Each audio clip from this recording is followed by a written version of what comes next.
nakikipagtsikahan na habang naghihintay ng take. Kasi, ano tayo lahat yan, involved tayo lahat sa politika, sa nangyayaring yan. Ang politika ay parte ng buhay natin. Yan ang nagdedetermina kung ano ang magiging klase ng buhay natin.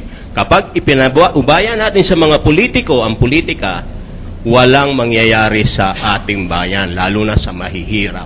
Magpapatuloy ang nangyayari yan ng ilang dekada na. Gusto ko itanong kay...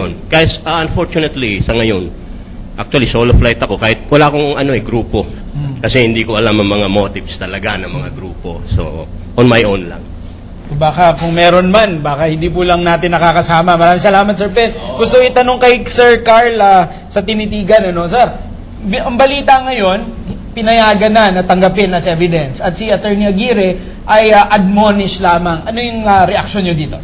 We welcome po yung balita na i-accept yung document, yung bank document po. Kasi malinaw naman po na hindi naman natin ma-deny na those bank accounts exist eh. At kahit i-deny man yun, alam na buong taong bayan na nandun, those bank accounts exist. Wala, karamihan doon hindi naka-report sa SALN. So talagang kailangang ipaliwanag. Ngayon na ay saludo po ako sa Senado na sumang-ayon sila na kailangang tanggapin yung ebidensyang yon. Kasi alam na natin lahat, may discrepancy, kailangan time na po ng depensa na ipaliwanag yung discrepancy yun.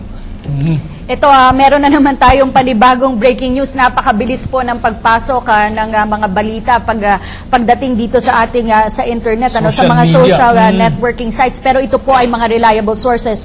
Ang Senado po ay nagdesisyon na magkaroon ng bagong schedule itong impeachment trial. Matatandaan po natin na Monday to Thursday po, 2 p.m. Onwards, itong schedule ng sessions. Ngayon po ay i-forgo na ng Senado itong legislative session nila. Pansamantala, habang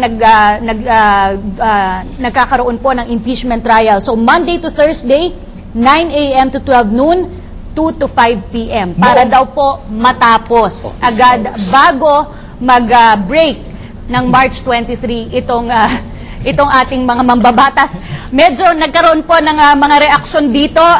Dahil mukhang maglalamay na talagang buong araw na po ang media. Ako rin po ay medyo nagulat dito sa Pero in the interest of completing this, dahil I hope we all agree, at tanong ko din kay Attorney Jen, gaano ka-importante para sa ating demokrasya, Attorney Jen, na talagang we complete this process?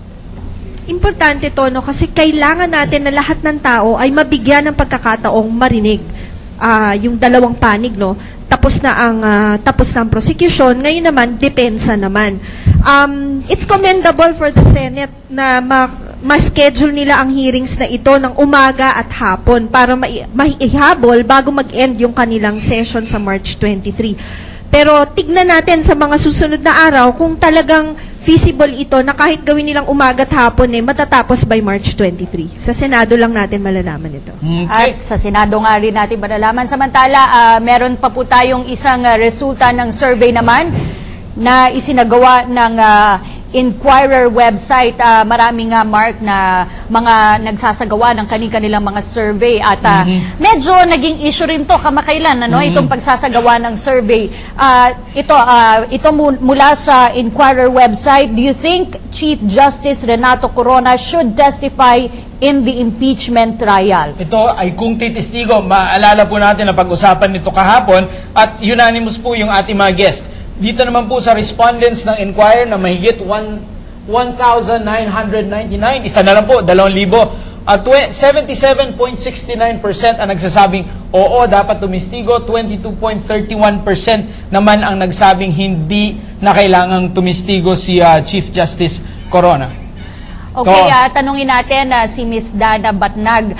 Do you think po itong mga surveys na ito online are really reflective of the sentiments of the people since ang nakakasagot lang naman ito ay yung mga may access sa internet?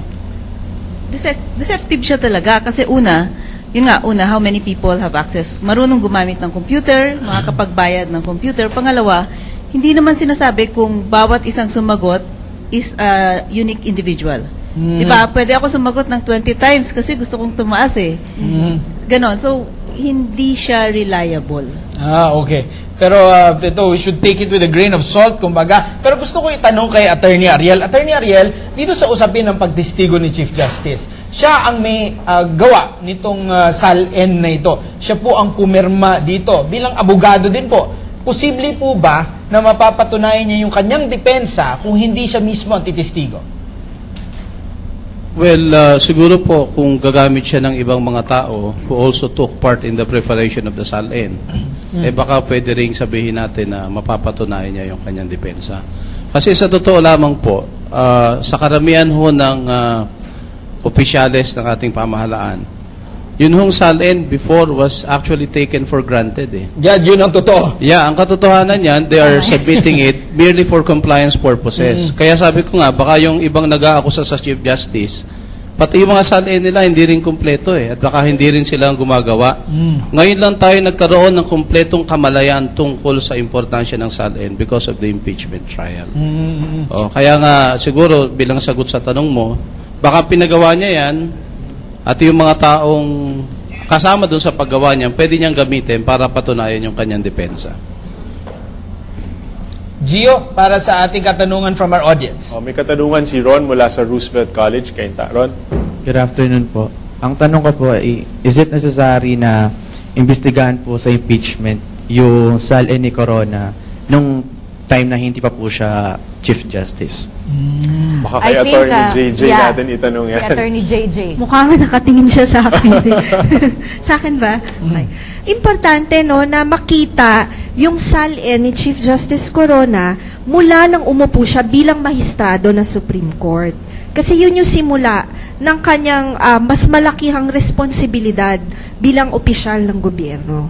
So lahat yan ipapakita mula, kasi ang kine-question lang naman ay yung kanyang mula nung maupo siyang Chief Justice, naging matapat ba siya? Kung kaya't, yun yung iniimbestigahan na SAL-N. Itong kaso ni Chief Justice can be symbolic of a lot of things. Itong sa integridad nga ng ating gobyerno, itong usapin nga ng transparency and accountability ng ating gobyerno. From the side of the private sector, kayo po sir, si Sir Mr. Pastrana, nararamdaman niyo po ba na yung hindi lamang media, hindi lamang leadership, kumbaga yung buong bansa po ba, is there a growing desire na talagang magkaroon nga ng integridad at accountability sa ating bansa? I think so. Kasi many experts are saying that one of the major factors in the decline of our economy is yung misgovernance and rampant corruption.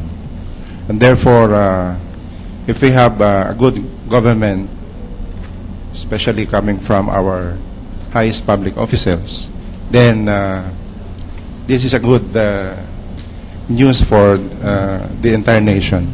Okay.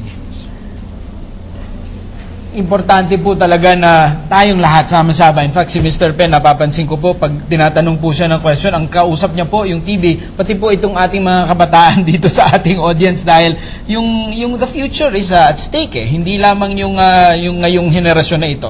Kaya nga, napaka-careful din ng karamihan sa mga senator judges sa paggawa nila ng mga desisyon dahil ito nga ay president setting. No? Ito nga magaganap ngayon. Ito ay magsisilbing pattern na rin para sa mga susunod na impeachment trial na kung magkakaroon man. Samantala, tumungo naman tayo sa Tanong ng Bayan. Tanong ng Bayan! Ano po ba ang plano ng mga maestrado para sumulong ang impeachment hearing na ito?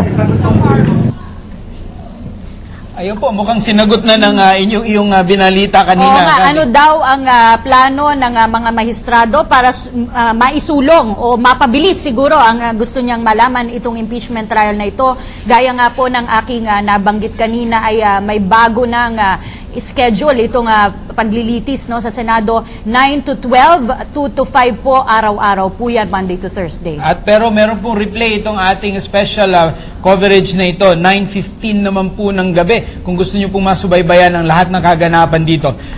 Gusto ko itanong kay Attorney JJ. Attorney JJ, ngayon na buong araw na siya, kakayanin kaya ng defense na maghanda para magpresenta ng buong araw ng lahat ng kanilang ebidensya? Akala ko tanong mo kung kakayanin natin. Maghapon na kayo sa Senado. Sa palagay ko, gagawin lahat ng depensa yung kanilang, sa abot ng kanilang makakaya na maipresenta lahat ng kanilang depensa o defenses doon sa mga allegations sa kanila within the weeks hanggang March 23, ano. Pero ang lahat ng ito would all depend upon the Senate, how much they really want na matapos ito bago mag-March 23. Pero hindi ba, dati kasi sinabi na ng defense na kailangan nila ng about 5 weeks to finish yung kanilang defense. Pero sa ngayon, sa palagay 2 weeks na lang. 2 weeks ng umaga't hapon. So, palagay ko, depende pa rin sa Senado yan kung talagang matatapos nila by March 23. Naku, medyo magiging taxing ito, no, para sa depensa. Gaya nung ating napag-usapan dati, Mark, no, hindi madali itong para sa mga lawyers itong litigation. Pero dahil itong ating senador ay nag-decide na buong araw na, paano na lang yung kanilang legislative work? Gusto ko itanong kay Sir Pen. Sir Pen, is this worth it? Dahil, syempre, yung kanilang pagiging senador. Para sa akin, hindi. Kasi, ang nakikita ko dyan, yung karamihan sa ilalabas ng depensa, medyo may himas-himas na ng konti. Kasi malinaw na Ako, artista ako. Nag-aaral ako ng karakter, nagsusulat ako ng script. Binubuo ko yung karakter, nagpapa-workshop ako tungkol sa motivation, yung ugali ng tao, anong iniisip, inner dialogue. Sa umpisa pa lang, noong ma-appoint siya, kitang-kita mo na ang tinatakbo ng script. Kaya para sa akin, mas iikli pa yan. Dapat ituloy nila yung trabaho nila, tapos hindi ganun karaming oras ang kakailanganin na dyan. Ang linaw na lahat Paano mo palulusutan yun? Ayun, sinabi ko yung word. Iba? ITR, walang ITR. May alpha list siya. Yung asawa, ganun din. Tapos may mga nilipat, yung power of attorney, nilipat, binigay lang nung matatapos na yung bayaran. Ang dami pa, lahat. Tapos, ayun nga, pwede mo ba maging excuse yun na pag-aari mo, milyon-milyon, nakaligtaan mo? Or ipinaubaya mo doon? Ibig sabihin, anong klase kang public official kung ang katungkulan mo sa bayan ay pinaubaya mo sa isang tao lang na isusulat lang ng kahit ano sa salin mo? Okay. Gusto ko naman malaman din kay Carl, no, with this new decision, the Senate will forgo their legislative work habang nagsasagawa nitong trial. Anong reaksyon mo dito? Tama po yung sinabi ni Mr. Pendina kasi po sayang naman yung oras to do other legislative work. Ako po personally may alam akong mga bills na sana maitupad na, mapasa na at mabasa na ng mga Senado. Pero dahil nga full day na sila starting next week, baka hindi na naman mabasa yung mga gusto namin maipasa batas ng mga progressive policies. So sayang. Pero siguro dahil mapapabilis naman yung trial at full day na siya, sana hindi na siya lumampas pa ng March 23. Sana. At yun ang nais natin, na sana nga mapabilis kung uiksi yung time ng defense to present their evidence, mas mabuti makakabalik agad sila sa kanilang trabaho. Samantala, Mark, ito naman ang isa sa mga online poll mula sa Philippine Star website. Do you think Chief Justice Renato Corona will be convicted by the Senate? Out of 35,085 respondents, 61% said yes and 39% said no. Gusto ko na tanungin muli si Ms. Batnag. Medyo malaki itong sample nitong Philippine Star, no, 35,000. And more or less people have already formed their own judgment pagdating dito sa paglilitis.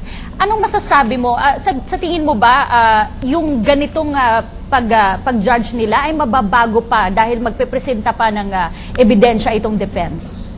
Pwedeng sumagot lang ako doon sa Alright, legislative work. Sayang kasi ang isang tatamaan yung RH bill. Yes. So parang kasi March 23 mag-adjourn na sila, di ba? So parang yun, panibagong pagka nag-resume na sila sa kanilang ulit. Sayang kasi meron na sanang momentum So, FOI bill din. We sacrifice the women for... And the men importante rin yung impeachment. Anyway, yung 35,000. Oo nga,